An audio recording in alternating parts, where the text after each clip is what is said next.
publicly like this, but I think he's the guy. Like, he's the most famous one. Yeah. Yeah. I mean, RuPaul, also, but I mean, I don't think that. Well, no, RuPaul cross dresses. He didn't transition. Yeah. Like there is, and a lot of people have questions about this. And look, it is. You shouldn't be. It's the haughty arrogance of minorities that gets me down sometimes. And this is not all minorities, and this is not, to make a sweeping generalization about any one single minority. But let's be real, it's called minority for a reason. It's a small segment of the population. And let's just say, so we're not singling anyone out. Let's just say there was a portion of our population from Mars. Martians. Say we had Martians. And Martians did things like, I don't know, eat bugs. Or eat... no, I was going to say eat snails, but the French do that. Let's say they ate weird, slimy, bright, glowing green radioactive goo. And we went, what the hell are you doing? You're putting that in your mouth? And they went, well, yeah, we're Martians. Get with it. Don't you know anything about Martian culture? Ugh. I hate that freaking attitude. Because, in a way, it's a kind of elitism. So, this whole sort of knee-jerk reaction of being like, oh, you don't get it? Well, then you're evil. No. Take the time to explain to people what's going on. You're a minority. Not everybody is aware of what you're doing, and you have an unbelievable opportunity to educate the masses in a way that's going to make us all evolve and get on the spaceships and get the hell out of here, off this godforsaken windswept rock. If you have an opportunity to educate, you should take that, rather than taking the snotty, elitist approach of being like, don't you know, we as Martians eat green radioactive glowing goop. Huh. So... it's that whole situation where Bruce Jenner will find himself possibly the most public and well-known transgender person when he comes out with his story. And I don't know. It's definitely an interesting one because, I mean, Funkhauser, you and I think, are a little too young to be aware of Bruce Jenner's previous life. We sort of know him as this old rich guy that was an athlete at one point, that got involved in the Kardashian clan and the associated reality television projects. But he was like the Olympian of Olympians, like a Wheaties box dude. He was back in the day. And to people of our parents' generation, or maybe even a little younger, man, not only is he this very well-known public figure now, but he's been that for a very, very long time. So I think he's probably going to be the most high-profile transgender person on the face of the planet, if that is indeed what's happening. I mean, People magazine could be wrong. I don't think they are. Otherwise, they would be open to getting all sorts of sued. So it's the kind of thing that you don't necessarily print unless you're very, very sure of it. But he's going to be incredibly high profile. One thing that's very interesting to me with regard to people that do gender reassign, you know that girl, Laura Jane Grace, the one who sings in Against Me, that was a guy a couple of years ago? You know, I don't know anything about it. I know Against Me, but... yeah, the lead singer of Against Me has transitioned into being a female.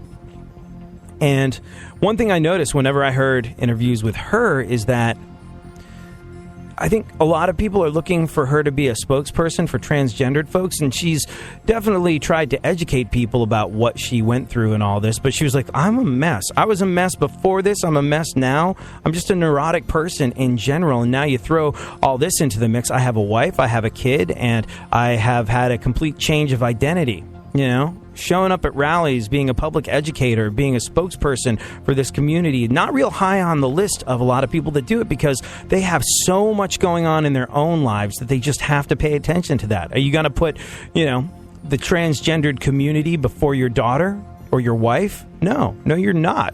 You're all going through something together that is so mind-bogglingly filled with emotional landmines and pitfalls that you really kind of got to look after business at home. So to have a young daughter and to have a wife and then transition the way Laura Jane Grace from Against Me did, yeah, you got stuff to take care of at home and you're not going to get on a podium anytime soon. But Bruce Jenner seems like he might be a little bit more apt to do that. And, well, he's also got the support of most of his family, who are, for the most part, adults, and he's not with a woman anymore. He's no longer married to his wife, so he's kind of out there on his own doing his thing. We don't know what his relationship status is or what is going on with him exactly, but it's very, very interesting. He might actually become the mouthpiece for the transgendered community. And look, people, like I said, people have questions or unanswered questions about any minority. Look, people are afraid of things they don't understand.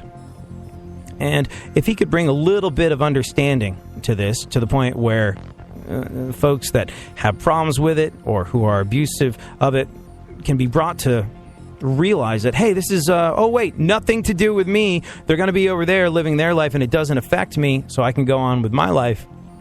I think that would be an incredibly valuable thing. We'll wait and see how this all plays out. Go on. What else is happening in the news, Funkhauser? Well, this is very sad news. Photos have surfaced of Nickelback in the studio with One Direction. So, in your face, fans of decent music. Go on.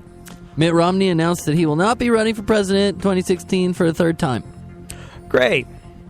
Now who are black people kind of rally behind? Anyways. Continue. A new study links binge-watching television to depression and loneliness.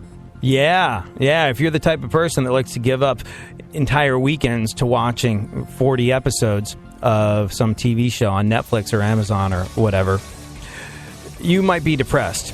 This is at least according to a fascinating article I read while sitting through my 20th straight hour of Game of Thrones and tearfully microwaving a Salisbury steak for one.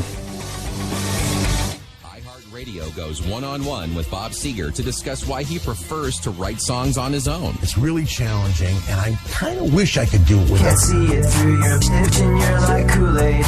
You're just 10% juice. Punk. And I picture my fist smashing through your teeth, and I smile to myself as I watch you start to bleed, and I watch you hit the floor and kick your head in.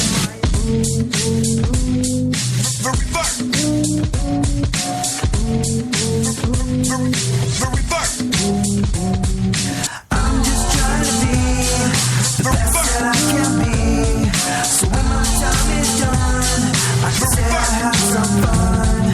I'm just trying to be the best that I can be, so when my time is done, I can say I had some fun.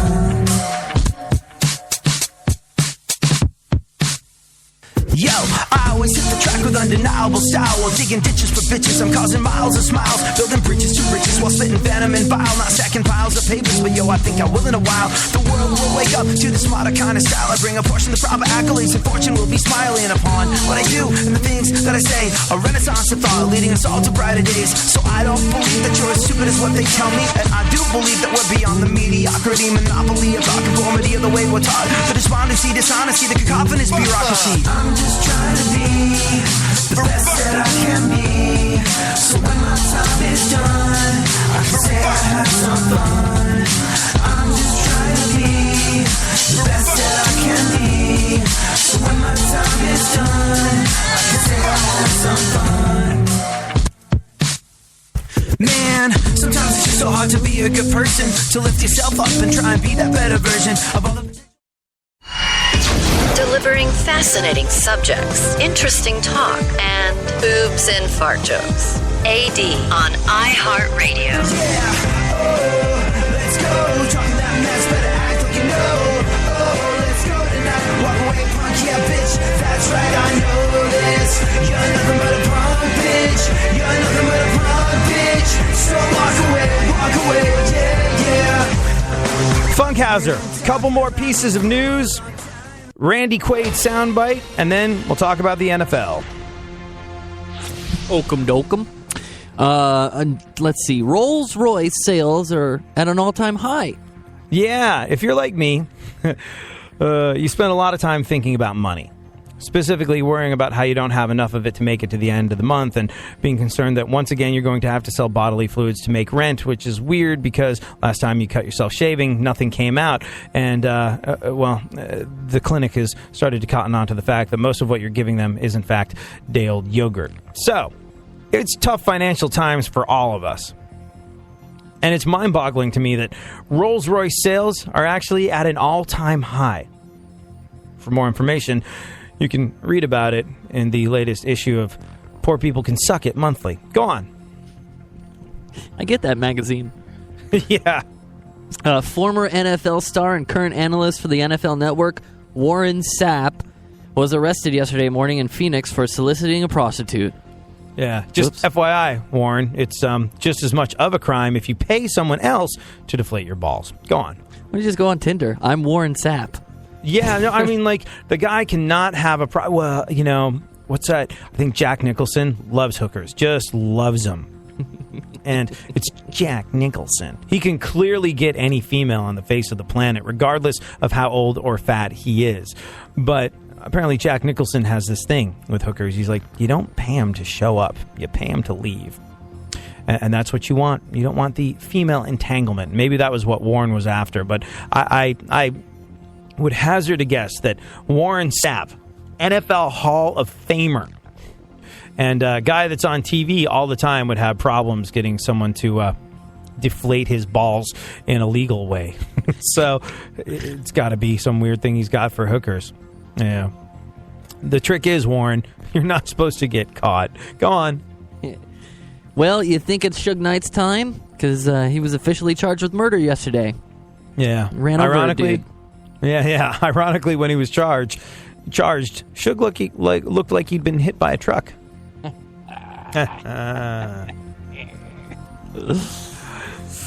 Go on. It's going to be nice to live in a world where he's behind bars for running someone over and not killing the other guy. But didn't he do it on the set of the movie? Like, there's an NWA movie being made? He got in a fight with people on the set and then followed him to, like, a donut shop and then ran him over.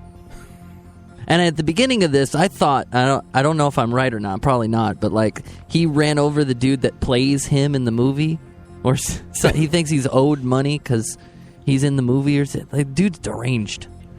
Yeah, no, I mean, look, even if you are that type of person, you are not, even if you are that type of person, you're not supposed to get your hands dirty. You're not supposed to go and, in your truck with your license plate on it. And, like, Suge Knight is A, humongous, B, easy to recognize.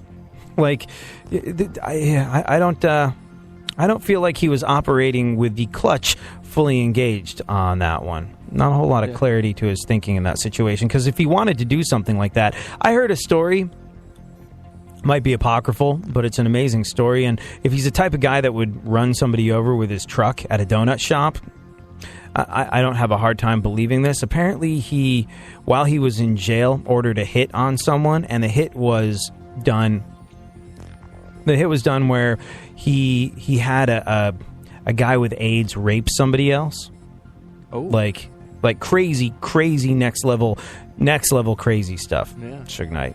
And I always doubted that story about him hiring someone with AIDS to rape someone and kill them that way.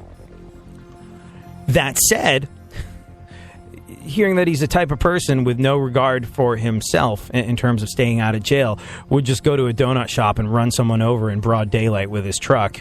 Yeah, I don't know. I think he might just be...